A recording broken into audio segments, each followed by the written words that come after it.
Welcome to Fight City Gym Talk. You are here with Eric Wallin. Today we're going over Fairtex BGV6 and BGV5.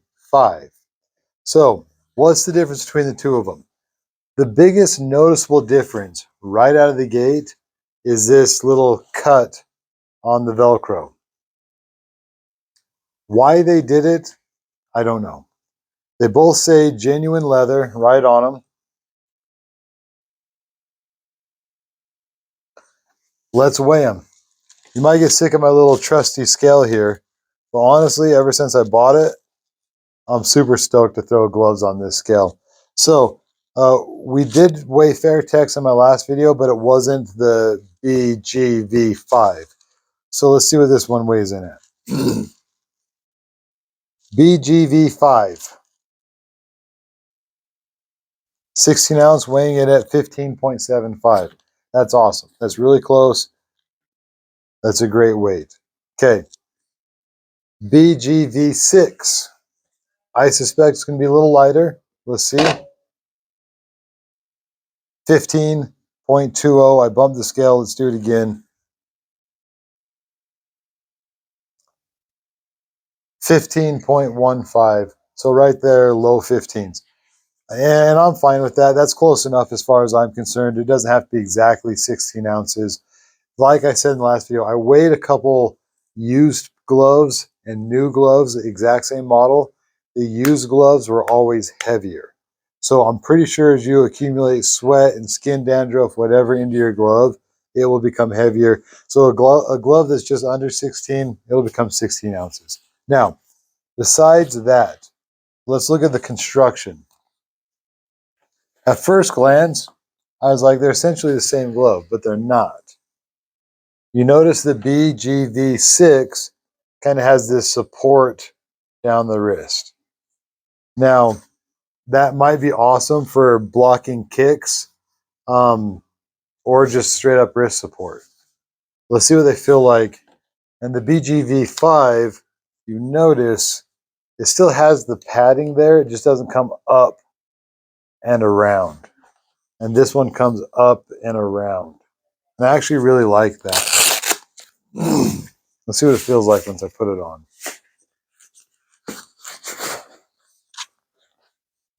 Ooh.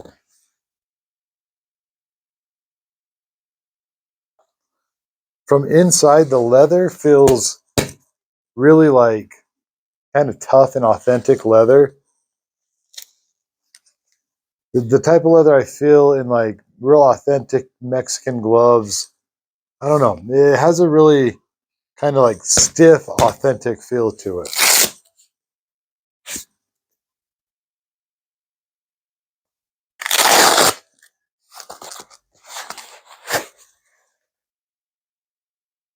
They're slightly different.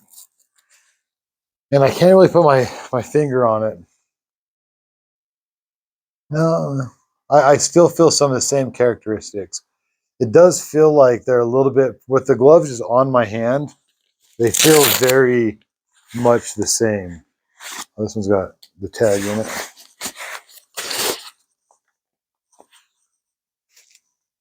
Now that I put them on together, I can feel that pad and it feels safer.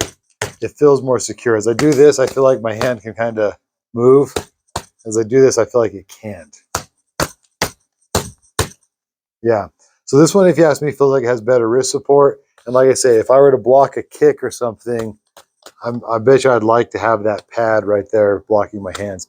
Also, if I was catching mitts with a partner, I bet you I'd really like that pad right there for going back and forth and catching mitts with each other. Like I say, catching mitts with the actual glove.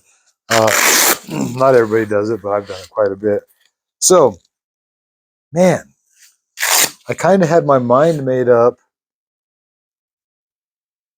that I was going to rate this as a higher rating. I really like this glove. I've always liked this glove a lot.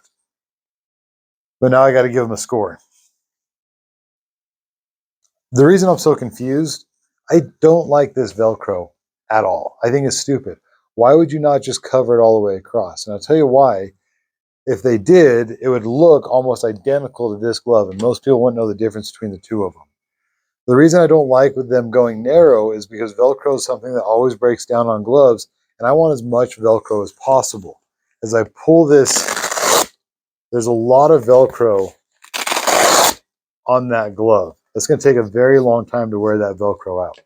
There's not a lot of Velcro. I imagine it's the same Velcro coming out of the same hook and loop factory, but like, I just don't like the idea that it gets narrow, and like this is going to start to come up with time, I guarantee it.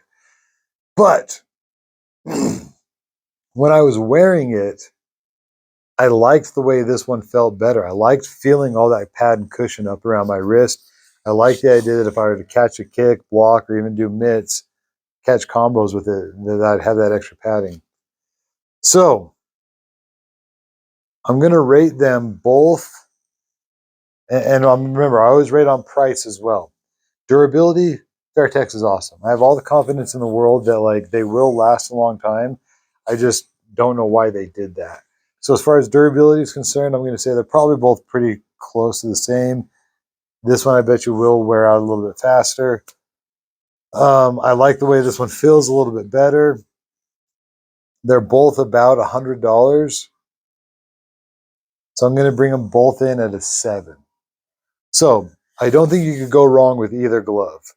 I think out of the gate, this is a better glove as long as it's completely fully operational and the Velcro hasn't wore out. If you're a little bit worried about that, you won't go wrong doing this. But man, I'm telling you, when I put this glove on, I thought it was better. I thought it felt better.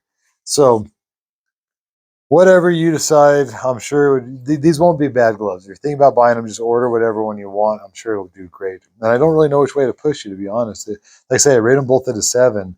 If I were to take one, if I would, let's say it like this, if I was rich and I didn't care about longevity, I was just buy a new pair of gloves, I would go with this one.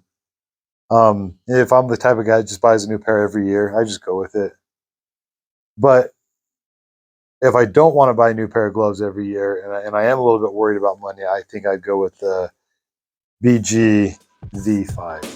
So don't forget to like and subscribe, and hopefully you hear from me soon.